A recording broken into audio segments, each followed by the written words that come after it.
As an empty nest couple, the two of you are probably ready to start traveling together. Well, we're going to do a real quick video today on just some tidbits on how to better make that experience more enjoyable and something that's memorable and that will last a lifetime. And Heather, you and I have got some experience in this, right? We do. Yeah. So We do. How many years have we been empty nesters, Brian? I think we've been empty nesters now about 11 years. So hopefully we've got this Amazing. figured out. Yeah, Yeah. we've got some things figured out for sure. It's not perfect ever, but yeah, we just want to share that with you. Just, Right. because sometimes you just don't know where to start. Maybe this is a good starting point. Yeah. And before we jump in, make sure you like, follow, and subscribe wherever you are listening or watching this. And make sure you get all our great content and stay up to date. And with that, Yeah, let's okay. jump into the first one that we're going to talk about. Yeah, absolutely. So as soon as Brian and I decide where we're going to go, I dive into the internet looking for all the things to do in that area. I don't want to just sit in a hotel room and do nothing. I want to experience whatever it is that's around there. So yeah, usually we're looking for historical things. We're looking for active, like hiking type things. We're looking for like those little small towns, kind of, I call them the main street towns that you can wander up and down and pop in and out of some shops. I look for the restaurants. I look for all of the things that we can do. And before you know it, I have filled up every single day. We're going to go here, we're going to go there, and then we're going to do this and we're going to do that. And Brian's like, "Woo." I share this with him and I pull up all of the websites and you can just see the flooding happening before your yeah. eyes. Yeah. Right. The eyes get big. Yes. And yes. Yes. And the reason is because I'm more the planner. I want to have that structure. I need that structure. I probably have too much structure when we go on vacation. I plan too much. But Brian is more easygoing. Let's see where the wind takes us, whatever we feel Right. like doing. And I think it's my upbringing. Thank you, Mom and Dad, that like time is wasting. We got to go do all these things. right. Let's hurry up and have fun. Right. Literally heard that from my Daylight parents. is burning. Yes, right? heard that from my Yep. parents growing up. Love you, Mom and Dad. Heard that from my grandparents. Let's hurry up and have fun. And so, I mean, that's definitely in me. But with Brian and I traveling, like I have to keep it in the back of my mind of like, go ahead and plan these things, list them all out, and then talk to Brian and say, hey, are you up to chatting about our trip? And when he says, yeah, let's talk about it. Yeah. I just take it slow and I'm like, we could do this. I'm not saying everything, but here are some options, because then he wants to, I think, kind of let it all simmer or percolate and really decide like what drives him in that for that vacation. And so for our most recent trip, we did purchase a few tickets in advance and we did plan a few things on certain days. And then we had a whole other laundry list of things that we could do with the agreement that we were not going to ever be able to do all of it. And I really think that's been a good mix for us. So I feel like my kind of needs and desires get met, yours get met. We have tons of downtime. I don't know. What do you think, Brian? What do you have to say? I was going to say we've been really good about the balance. Yes, in that balance is a good word. We've got a couple, I think the way we handled it with this past vacation is we scheduled two things typically each day, went ahead and paid for them, which was kind of nice because we got the money kind of situation out of the way. Right. But did that, and then we left the rest of the day for us to be able to say, oh, maybe if we talk to the innkeeper and ask them, what's what do you good here, suggest? whatever, that Right. kind of thing. So that was Right. very helpful, and it kind of kept things. There was some structure, but there was also some looseness. So it was a good balance, I think. I think so. To kind of help both of us, Right. to feed both of our souls, so to speak. I think so. There was a lot of time for us just to wander up and down these, 600-year-old villages and that sort of thing, and just, go where the wind blows. Oh, well, let's pop into this pub and grab a bite to eat. Like it was those kinds of things. It was very relaxing. Right. In that way. The other thing I wanted to mention is that your budget is involved. How much can you afford to do? And you do have to plan that. So if one of you is really good with that budgeting and things like that, then you're that's Brian. Your job is to get on the internet and find out how much does everything cost and put it in Brian's favorite thing, the Excel spreadsheet. Yes. And and just to budget those things so that you don't go on vacation to go into debt. Like we do not want that for you. But that is a strength of somebody, hopefully one of you in your marriage. If it's not, then figure it out together and put yourself on a vacation budget. So I think my point here is to play into your strengths of and your giftings of who you are as a person. And so if you're all in, let's do everything we can possibly do, but your spouse is not, know that about your spouse, know and understand their personality and back off a little bit. You know, it's going to be okay if you don't do it all. You go next time. I don't know.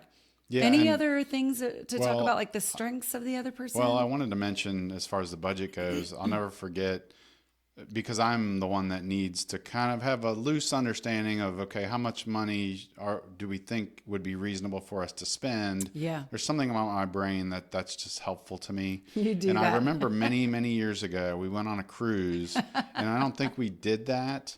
And so when it came time for me to splurge a little bit and purchase something for myself, I just would not do it. You wouldn't do it? And I think it was because I had it in my head, or it was not in my head. We didn't talk about a budget or how much to spend. And so I'm thinking in my mind, well, I can't spend any money because we have to be careful. But if we've budgeted a certain amount and then we're not anywhere near that, then maybe it's okay to splurge. Yeah. You know? So Yeah, I that's think a good really point. all I was going to say there. No, I think that's a good point, because even while we're on vacation, you will say, all right, this is how much we've spent. So it's almost obsessive. Don't tell him I said that. Oh. But he does. He will literally track how much we're spending, whether it's eating out or going for a cup of coffee every morning, or, you know, whatever it is.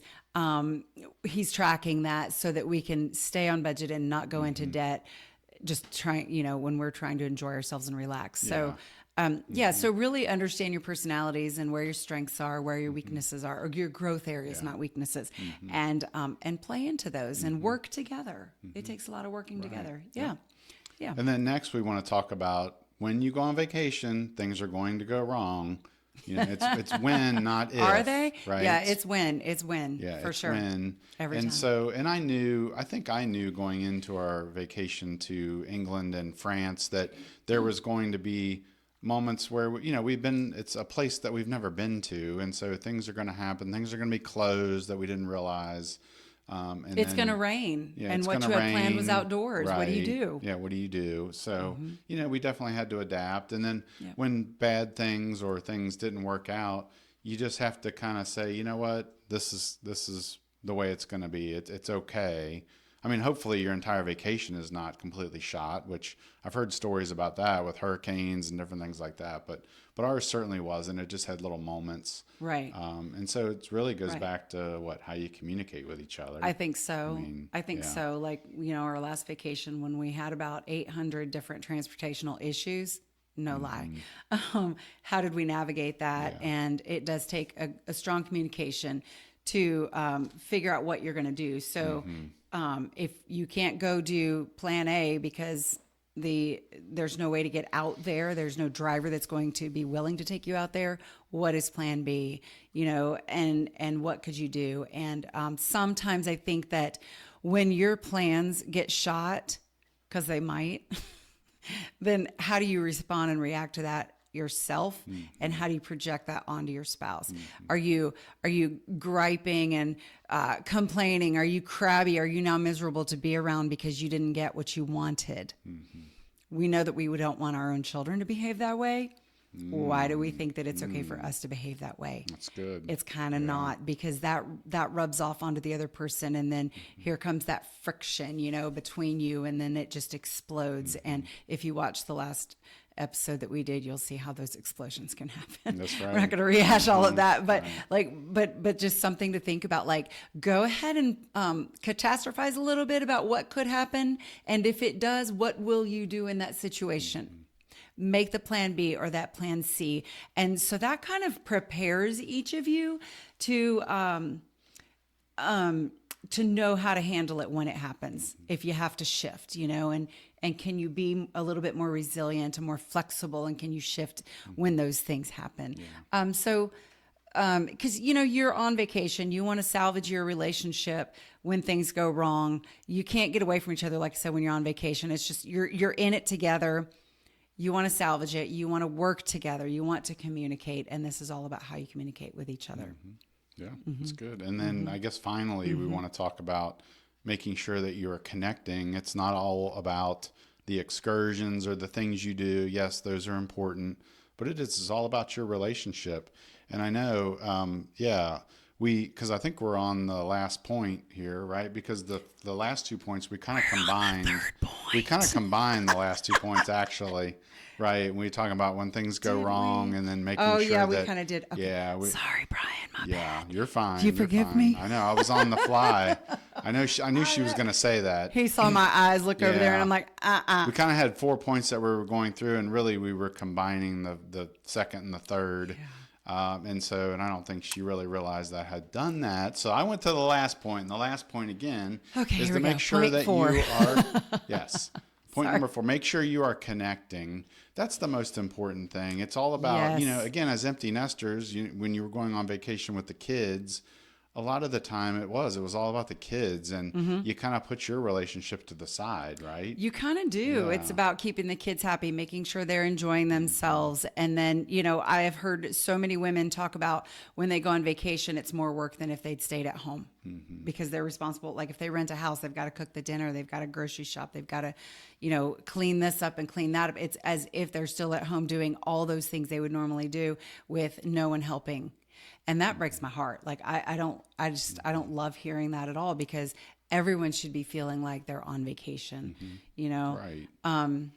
So as an empty nest couple, this is your opportunity to be different, make some changes. Agreed. And have it be all about, it's a 50-50 kind of proposition now. And it's all about the two of us getting to know each other again. Right. And I think that one of the little things that happens when we do go on vacation, and when I say we, I mean you, our listeners, all of us, we go on vacation, you get in that hotel room, and what comes on?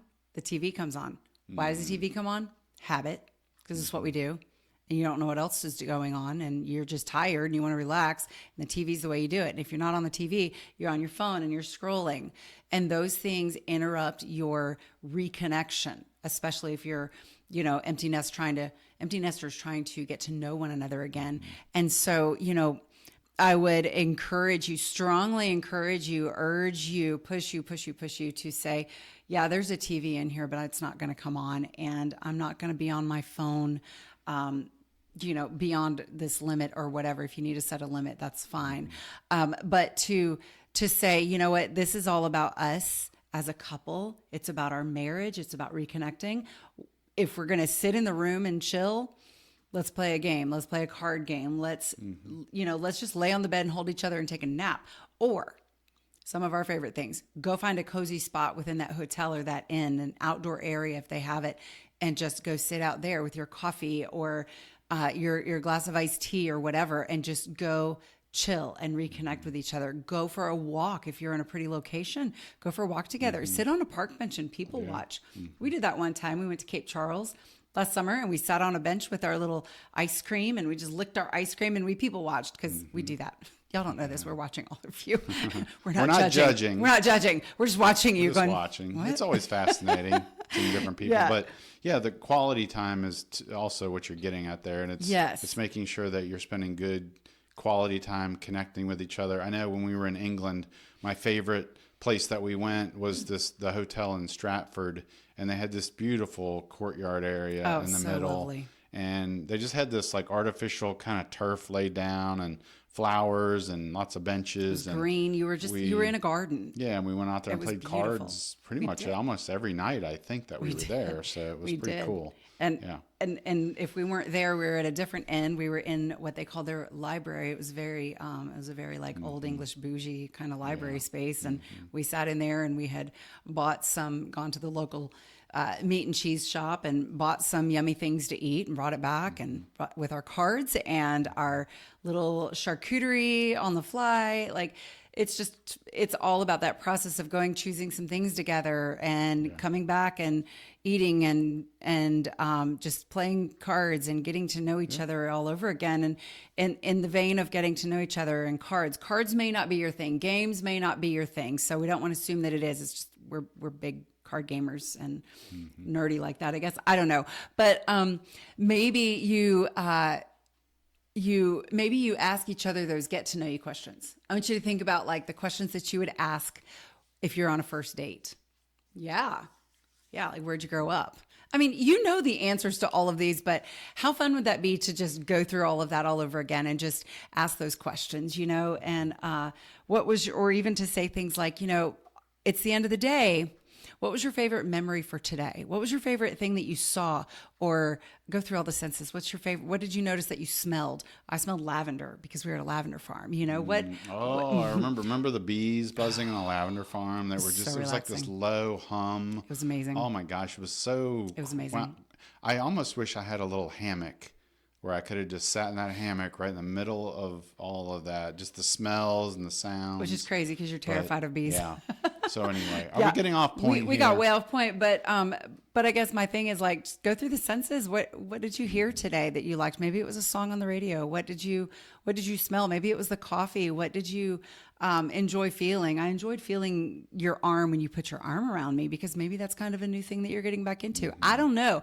I'm just, you know, my point is like, ask those get to know you questions and ask some sensory questions like that, and just, you know, or maybe even some weird random questions, you know, and just explore each other's kind of minds or psyches again, and just getting to know each other. That's all reconnecting. That's good. That's good. All right. Well, hopefully you've taken some things away from what we've talked about today, and I think it is time for the two of you to plan a vacation for just the two of you, so you can get away, no kids, and it's reconnect. prioritizing your spouse. Yes, that's right. That's right.